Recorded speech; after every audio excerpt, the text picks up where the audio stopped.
साहब जी चलने लगे। पास में बच्ची कमाली बैठी थी। उनने कहा पिताजी हम भी सत्संग में चलेंगे। चलिए। कमाली, कबीर साहब और गोरखनाथ जी वहाँ रविदास जी के आश्रम पर पहुँचे।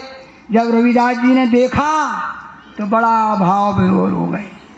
प्रेमी से प्रेमी मिले गुर भक्ति धर हो, बड़ा झाड़ेदार आंसू। रविदास जी का काम तो जूता गांठना, और जो कोई देता पैसा ले लेते थे। सत्संग शुरू हो गया। गोरखनाथ बैठे हैं, कमाली बैठी है, कबीर साहब बैठे हैं। सत्संग सुनाते सुनाते जीव कल्याण की बात है। रविदास जी क्या मौज हुई। कटौती में हाथ डाल दिया चमड़े की, थोड़ा सा पानी लिया और गोरखनाथ जी की तरफ ऐसे हाथ किया कि ये लो पानी पी लो।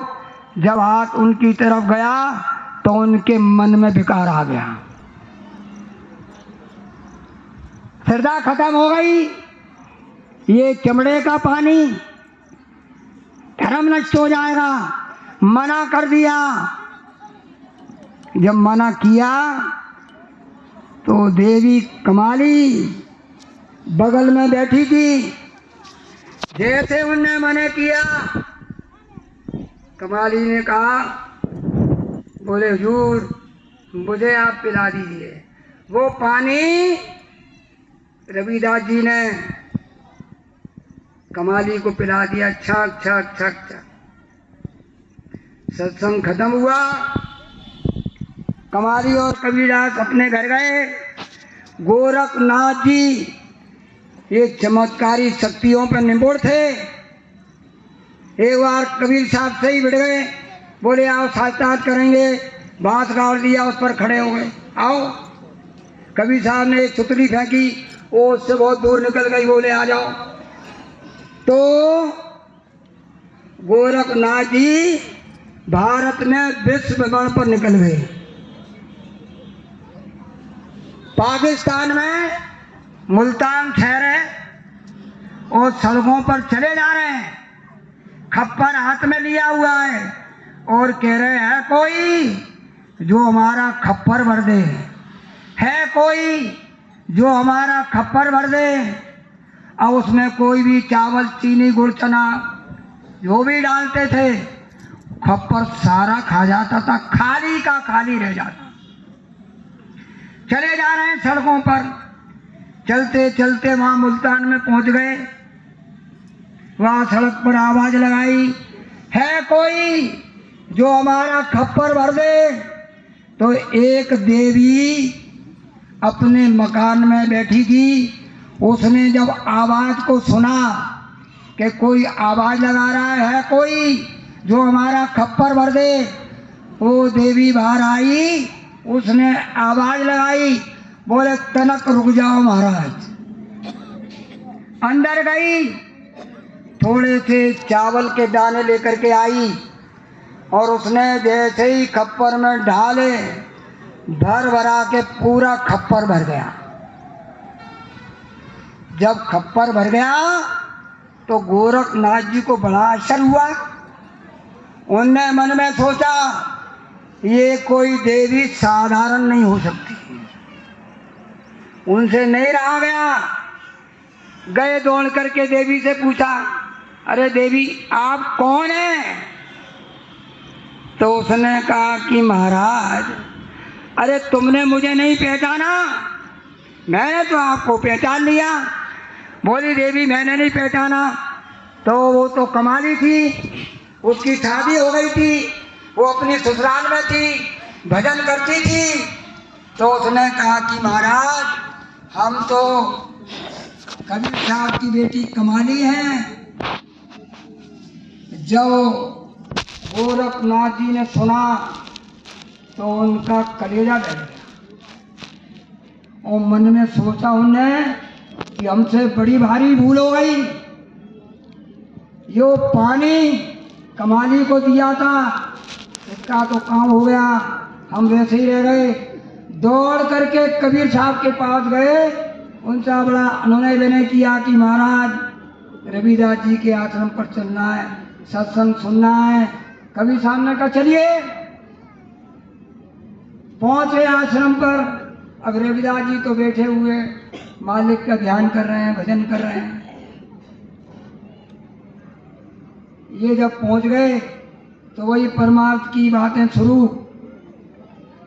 सत्संग शुरू हो गया। अब यार सत्संग कौन सुनता है?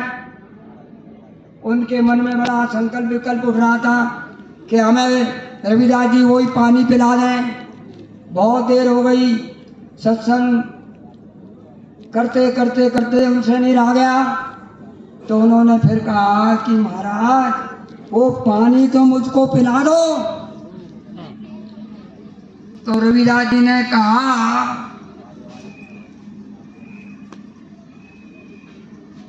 जिन वह पानी पिया, यानी वो तो प्रभु को पा गया। भूला जोगी फिर भटकता, वो पानी मुल्तान गया। बोले भैया वो पानी तो गया, अब कोई पानी नहीं हमारे पास। कहने का मतलब ये है कि सत्संग, सत्संग मतलब सत्य का संग। और सत्य एक परमात्मा, ब्रह्म सत्यम जगत मिथ्या जीवो ब्रह्म नाम।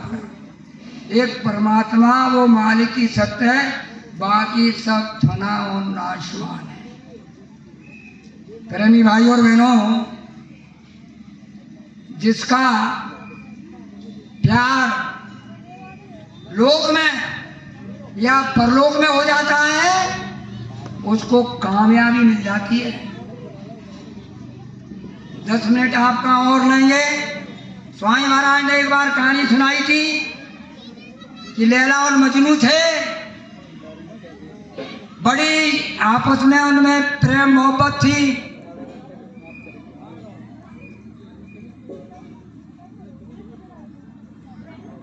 लैला बादशाह की लड़की थी और मजनू गरीब।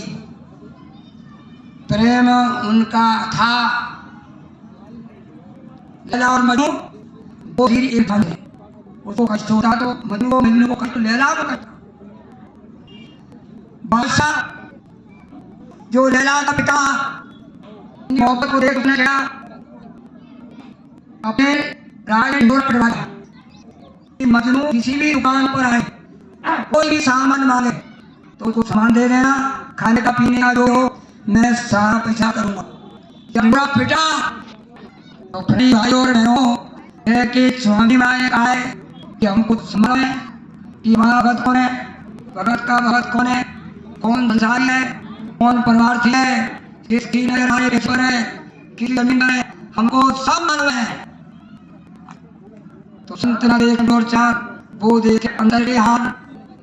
जब ढिंडोरा पिटा देखा है, इसलिए वो देख रहे और देख रहे हैं। जब आवाज लगी राज्य में कि मजनू जो सामान दुकान से लेगा, मजनू की बात आ गई। हर दुकान पर मजनू, हर दुकान पर मजनू कपड़ा ये चाहिए। सारे दुकानदार परेशान हुए, दौड़ के बाहर पड़ गए। बोले महाराज को बताओ कि मजनू एक है क्या एक है? तो कहा कि मैं लैला से कुछ बताऊं। लैला से पूछा कि बेटा मजनू एक है कि तो लैला ने पारी हम मंत्र आपको बताएं। क्या हुआ? तो लैला ने मंत्र पढ़ दिया पिताजी को के बाबा ने जोरा दिया। लैला की करिया खराब है और लैला को मजनू का करिया चाहिए। मेरा जल लगारा का करके ले जा। जब डोरा पटा तो जितने मजनू से सारे के सारे भाग ना तो हो जाते हैं। हमारे भी उदाहरण है, गुरु में बनाए, समय सबूत ने बनाए, काली और बनाओ, दूसरा बनाया बन के तैयार। महाराज देखो कहा कि तो बना दिया, दूसरा बनाओ। तो उन्हें उतनी फैमिली थे, गुरु ने सानी दी, वो इनका दिमाग खराब चले गए। ऐसे ही धीरे चले गए। एक शिष्य के रामदास रह गए, उनसे बुरा बनवाया, बन के तैयार। महाराज को बोले बेकार। 17 सबूत बनाया और 17 रामदास ने बनाया। तो अमरदास जी बोले कि बेटा क्यों नहीं जाते? तो मदन जी ने कहा ठिकाना है, मैं जहाज तुम जहाज में कार त्यारो तुम जो बुद्धि मोए मार मारो और कहाँ मैं पाऊं लाखों याद मेरी गुरु महाराज, लाखों याद मेरी गुरु जी महाराज। अंतिम मैं आपको ये निर्देश पाना, जैसा कि स्वामी महाराज ने 2012 में होली के पावन पर बड़े जोर से सुना, अरे प्रेमो आगे समय खराब है, आप लोग शिकार का प्रचार कर दीजिए, संतों में जिलों में गाँव में तहसील में मोहल्ला कॉलों में सबको बढ़ा दो। बाबा दे दो की हाथ जोड़ के विनती प्रार्थना गुजारिश, सभी लोग शाकाहारी हो अंडे का मांस का मछली का सेवन बंद करें, पशु की पंच की बंद करें, उन्हें घोड़े को खा करे पेट और गजा का स्थान संधान ना बनाए, ऐसा कोई न रहे जिससे आपकी बुरी पागल हुआ है। स्वामी महाराज संज्ञान देते हैं तो प्रेमी को समझाते हैं, अरे प्रेमियों आज तक तुमने वो खाया हमने सम्मान किया, लेकिन आज के बाद किसी पशु पक्षी का मांस को मत खाना। प्रेमी नाम ले गया और उसने घनघोर खाना शुरू कर दिया, मांस मछली अंडा खाए जा रहा खाए जा रहा खाए जा रहा। जब अंतिम समय उसका आया तो संत ना देखे बोलो चांद, वो देखे अंतर का हाल।